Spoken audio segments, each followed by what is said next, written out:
प्रश्नकाल को विपक्ष के द्वारा चलने नहीं दिया गया। समूचा विपक्ष और विशेषकर कांग्रेस पार्टी के इस प्रयास की मैं घोर निंदा करता हूं। अरुणाचल में 8 की देर रात और 9 की सुबह घटी घटनाओं का हवाला देते हुए विपक्ष ने बहुमूल्य प्रश्नकाल को स्थगित करवा दिया। इसका कोई औचित्य इसलिए नहीं था कि पार्लियामेंट्री अफेयर्स मिनिस्टर ने स्पष्टता से कह दिया था कि 12 बजे इस देश के रक्षा मंत्री श्री राजनाथ सिंह जी इस विषय पर सदन के सामने अपना बयान रखेंगे। जब बयान रखने की बात कर ही दी तो इसका कोई औचित्य नहीं था। मुझे भी थोड़ा आश्चर्य लगा। फिर मैंने प्रश्नकाल के सूची को देखा तो 5 नंबर का प्रश्न देखकर मैं इनकी चिंता समझ गया।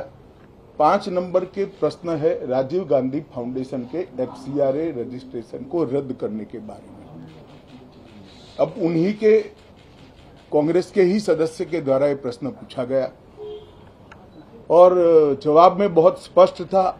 अगर तो मौका देते तो मैं सदन के पटल पर भी बताता कि राजीव गांधी फाउंडेशन को 2005-06 और 2006-07 के वित्तीय वर्ष में चीनी दूतावास से 1,35,00,000 रुपए का अनुदान प्राप्त हुआ था।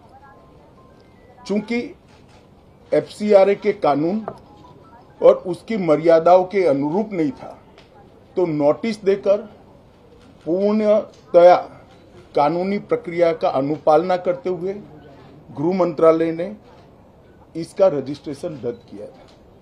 फाउंडेशन ने अपना रजिस्ट्रेशन सामाजिक कार्यों के लिए करवाया है और ये जो राशि चीनी दूतावास से मिली इसका उपयोग भारत चीन संबंधों के विकास पर शोध करने के लिए ये पैसा दिया गया है। अब मैं कांग्रेस पार्टी को पूछना चाहता हूं कि इन्होंने शोध तो जरूर किया होगा। क्या उनकी शोध में 1962 में जो हजारों हेक्टेयर भूमि भारत की चीन ने हड़प ली वो शामिल था क्या? और शोध इस पर किया तो रिपोर्ट क्या आई है? नेहरू जी के प्रेम के कारण सुरक्षा परिषद में भारत की स्थायी सदस्यता बलि चढ़ गई। इस विषय को उन्होंने शोध का विषय बनाया था क्या? और अगर बनाया था तो इसका नतीजा क्या हुआ? जिस वक्त गलवान के अंदर हमारे सेना के वीर जवान चीनियों से भिड़ रहे थे उस वक्त चीनी दूतावास के अधिकारियों को कौन रात्रि भोज दे रहा था? वो उनकी शोध का विषय था क्या? अगर था तो उसका नतीजा क्या हुआ? जब उनकी सरकार थी तो 2006 में भारत में चीन के दूतावास ने पूरे अरुणाचल और पूरे नेफा पर दावा कर दिया। वो उनकी शोध का विषय था क्या? अगर शोध हुई तो उसका नतीजा क्या हुआ? 25 मई 2007 को चीन ने कांग्रेस के ही मुख्यमंत्री दोरजी खंडू को वीजा देने से इनकार कर दिया क्योंकि ये तो हमारा ही हिस्सा है अरुणाचल। ये भी शोध किया गया क्या? 13 अक्टूबर 2009 को मनमोहन सिंह की अरुणाचल यात्रा पर चीन ने आपत्ति जताई, वो आपने जांच किया है क्या? और 2010 में चीन ने जम्मू कश्मीर के लोगों को स्टेपल वीजा जारी करने की प्रथा शुरू की, ये भी क्या आपका शोध का विषय था? 2011 में कांग्रेस सरकार ने चीन की धमकी के बाद हमारे रोड और वाइटल बॉर्डर इंफ्रास्ट्रक्चर्स का निर्माण डैम चौक में रोक दिया। ये क्यों रोका गया इसकी भी शोध की है।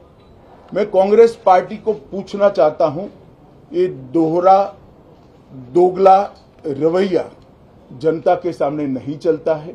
जनता सब देख रही है। आपके परिवार द्वारा चलाया गया फाउंडेशन, उसका FCRA रजिस्ट्रेशन चीन की दूतावास से मिले हुए अनुदान से समाप्त हुआ है। आपके ही समय में हजारों किलोमीटर भूमि अवैध रूप से हमसे हड़प ली गई है।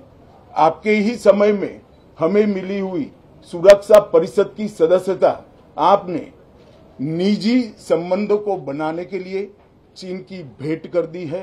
ये सारी जनता इस सभी विषयों को जानती है। मैं इतना स्पष्ट कहना चाहता हूं कि भारतीय जनता पार्टी की सरकार है, नरेंद्र मोदी इसके प्रधानमंत्री है, और जब तक भारतीय जनता पार्टी की मोदी सरकार चल रही है, 1 इंच जमीन पर भी कोई कब्जा नहीं कर सकता। कल अपने सेना के जवानों ने जो 8 की देर रात को और 9 की सुबह को जो वीरता दिखाई है, मैं इसकी भूरी भूरी प्रशंसा करता हूं। इन्होंने घुसे हुए सभी लोगों को कुछ ही घंटों में वापस खदेड़ दिया और हमारी भूमि का रक्षण किया है। राजीव गांधी फाउंडेशन के FCRA लाइसेंस रद्द होने का एक दूसरा भी कारण था।